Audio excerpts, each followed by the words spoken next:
Greetings, YouTube. Scrapper's getting her balance patch update tomorrow on January 10th, and a class update together with that as well. So I thought about making a video talking about how that's going to affect your playstyle and what's going to change in your builds potentially. So where do we begin? This balance patch also introduces 2 new skills that are going to replace 2 of your old existing skills. So Earthquake Chain will become Explosive Fist and is going to be one of your strongest taijutsu skills. And then Chains of Resonance will become Fist of the Wind God and will be one of the strongest shock training skills and can also be used in taijutsu. So if you currently own any gems, cooldown or damage for these two, for the 2 old skills, they will transform into these 2 new skills. And then the same goes also for the tripods. Any tripod level 2 or higher that you currently own will be sent to your universal storage as an amulet that you can then select whichever tripod you want from that. Additionally, we also finally got an identity, which is called the Tenacity release. So, and the way this works is you build it up by casting abilities on the opponent, and once you have it built up, you can activate it, which inflicts your party synergy to the opponent automatically for 10 seconds. And then on top of that, you gain a few other benefits like paralysis immunity, 20% extra stagger damage, and you have unlimited resources for stamina and shock during the duration. Half the spacebar duration, or your spacebar is halved, and then it also resets your spacebar cooldown once you activate it, so you can spacebar again if you would like to do that. So those are the basic benefits of the identity, and then each of the class engravings have one benefit additionally on top of that. So for the Taijutsu, that would be gaining tenacious power, which is the energy itself. So every time you cast a stamina skill, you get 5 tenacious power. So in that sense, you can build up your identity even without attacking the boss. Keep in mind that if you're using your stamina skills on the boss, the stamina skills themselves have also a set amount of tenacious power that they gain in addition to the Taijutsu engraving. So and then shock engraving, on the other hand, refunds some of the shock energy that you expend. For example, if you take something like Death Rattle, which normally would take all your energy on the cast, you would remain with 20% instead. So that's the shock specialty. So that's all the things about the identity.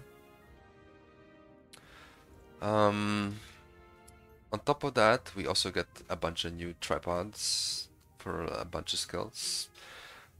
Most notably is a tripod called Enhanced Tenacity release, which is present on a few of the existing skills now. And as you can see, it basically gives you 10% more damage during your identity. And this is present on stuff like Iron Cannon Blow, Battering Fists, Iron Cannon Blow, Battering Fist, Explosive Fist, Fist of the Wind God, and I believe also on Shredding Strike.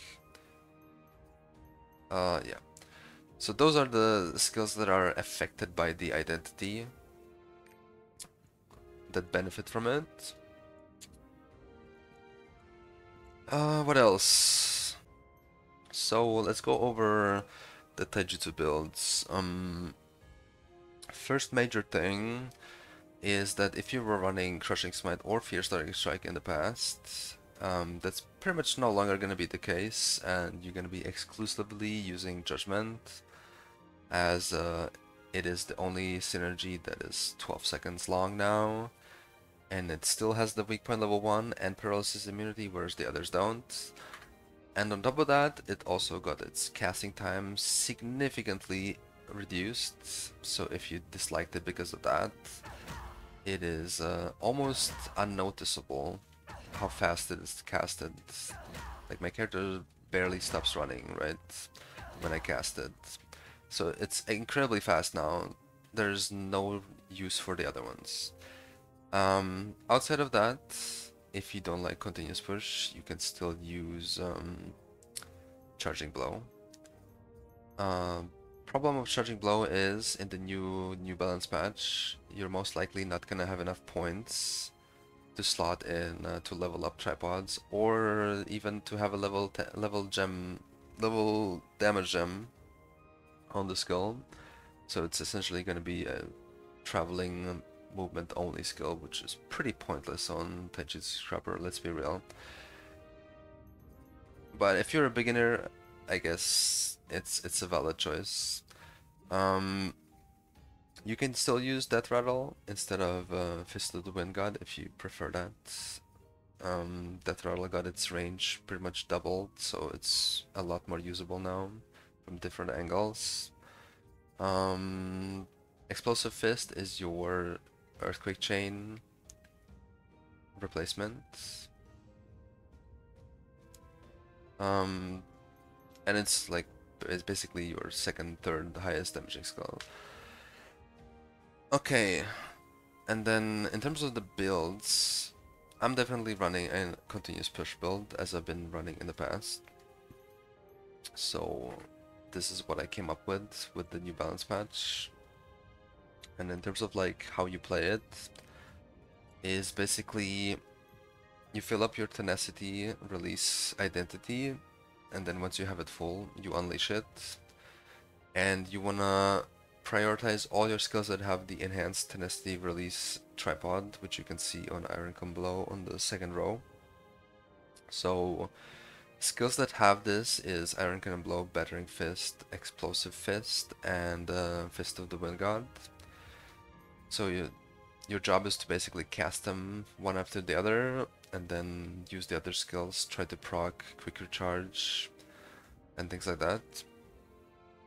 And then depending on your swiftness and the cooldown gem that you have, you're able to use certain skills twice within one Tenacity release window. So to showcase a little bit of this, I would basically activate my Identity and then cast Battering Fists, Iron Cannon Blow, Explosive Fists, and the new skill, and then cast the other skills and cast both of the skills that I started with again. So to showcase it again, it's basically I start with Iron Cannon Ball, then Battering Fist, Explosive Fist, Fist of the Wind God.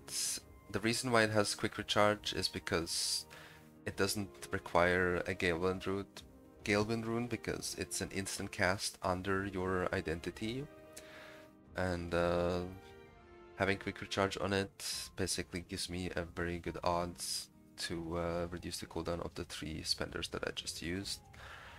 And after that, I'm also following up with Roundup Sweep, which also has a quick recharge, and then Dragon Advent into Continuous Push, which fills up my entire starter rotation right before I get to use Iron Cannon Blow and the Battering Fist again for the second time. So to showcase it again, I go into Identity, Iron Cannon Blow, Battering Fist, Explosive Fist, Fist of the Wind God, Roundup Sweep, Dragon Advent, and Continuous Push. And then you cast your starter 2 skills under Identity still again. And then you would just build up your gauge once more afterwards, which is pretty quick thanks to the Taijutsu Engraving, granting you 5 tenacious power every time you cast an ability. And pretty much you kind of repeat the same process over and over again going forwards. Main difference is that your spenders are gonna alternate a little bit based on how fast you build up your energy, and then additionally you can also cast your Awakening, get your Identity fully back, and then just do the same thing again, right? It is very powerful, I would say.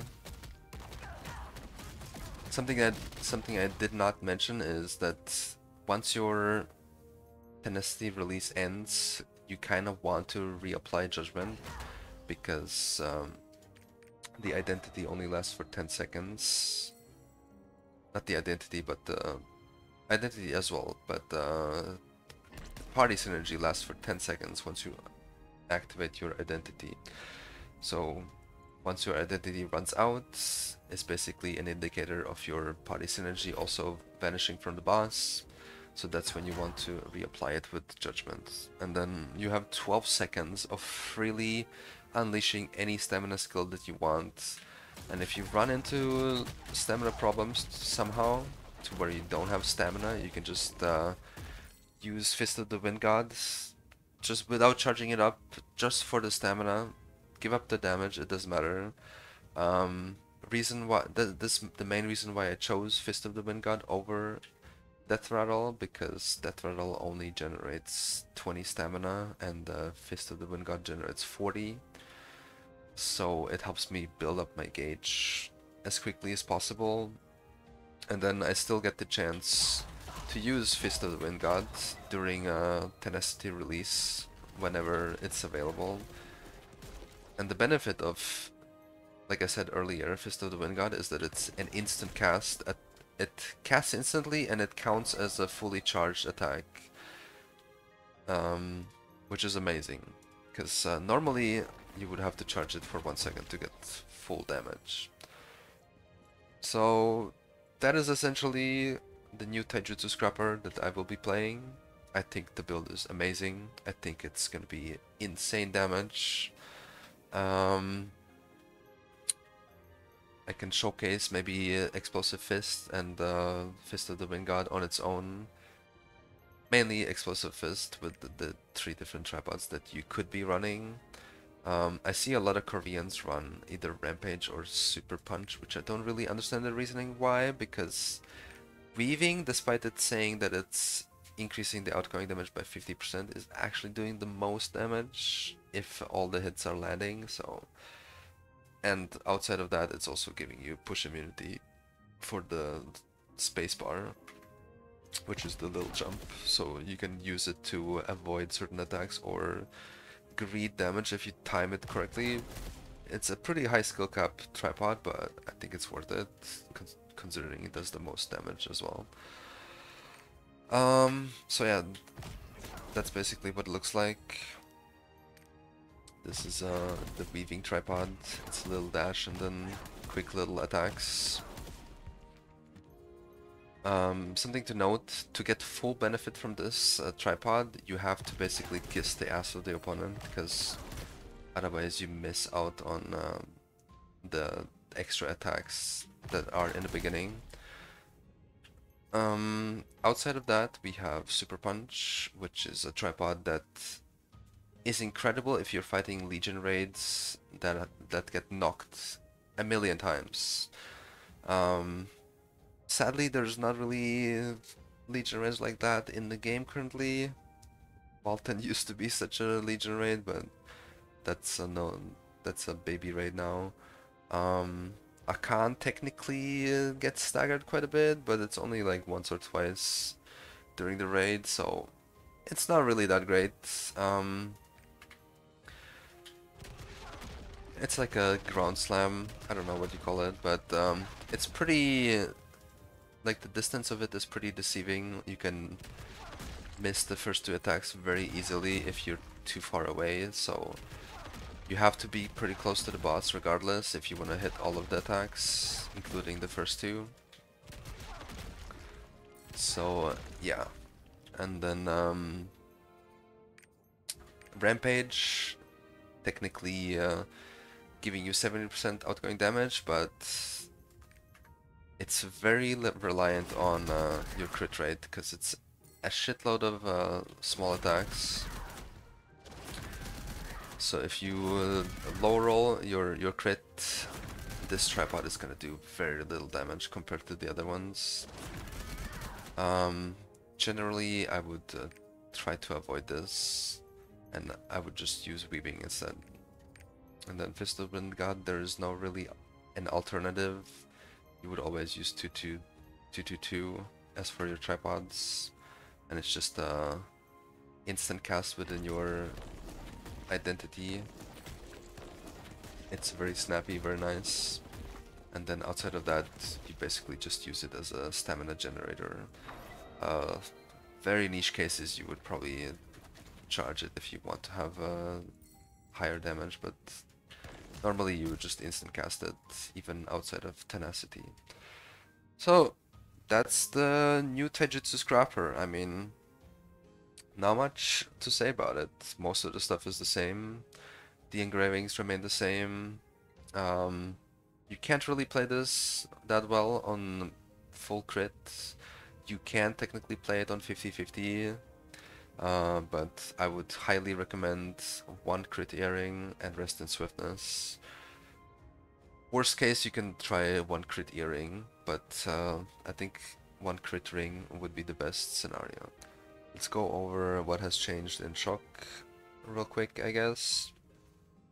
First thing, Crushing Smite and Fierce Tiger Strike will never be used in Shock, most likely, similar to Taijutsu. Main reason for that is that Round of Sweep is a stamina skill now, so it provides a lot of shock generation. Additionally, the shock draining engraving refunds some of your energy that you expend, so you don't really lose all of your shock anymore either. And your identity gives you unlimited shock, of course, so you're not even expending any shock at all in most of the cases, so it's just less need for shock generation as a result. Additionally, you also don't need second party synergy. Your Tenacity release plus Judgment is enough to sustain pretty much 100% uptime. And the Judgment is also a very nice level 10 gem nowadays, with decent damage and shock. Another thing is that Scrapper is finally able to use Wealth runes, which is a very nice addition, which allows Shock Scrapper to build Tenacity release pretty quickly, and is somewhat mandatory to be used. Then we get a new skill, or should I say a very old skill called Shredding Strike that has pretty much never been used in the history of Lost Ark for Scrapper, but now we do, and it actually does really good damage. Fist of the Wind God, the new skill, replacing Chains of Resonance, pretty much the strongest skill for shock training now. Both of these two skills have enhanced Tenacity release tripods, which makes them mandatory to be used under Identity, and that's also how the gameplay for Shock will be shaped. It's going to be shaped around these two skills, unleashing them within Identity and then rebuilding your Identity again to unleash them again, ideally before they return from being off cooldown.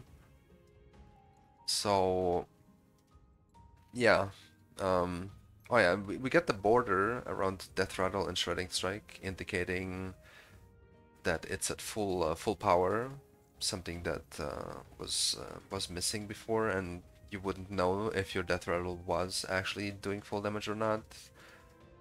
Now you do, which is super nice.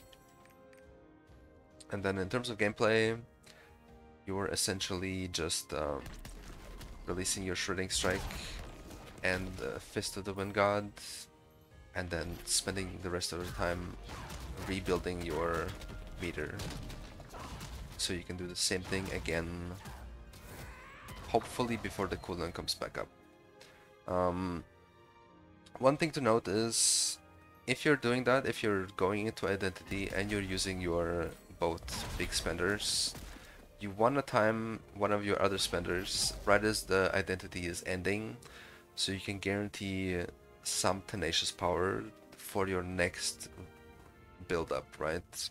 Because if you release all of your greed skills during the tenacity release, you will have a lot of trouble building up the next burst. So it's pretty crucial that you do not do that.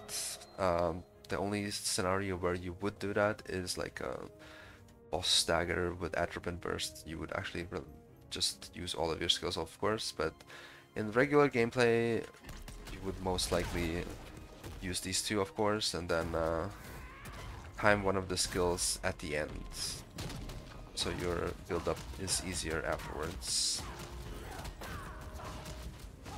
And then that's the cycle that you would be doing essentially. You know.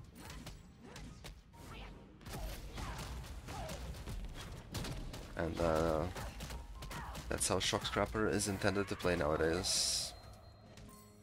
The instances where you do not build up Tenacity release in time are not that many, I would say. It's actually quite rare for you to run into that issue, as long as you don't expend all of your skills. You should have enough time to always have your stuff ready.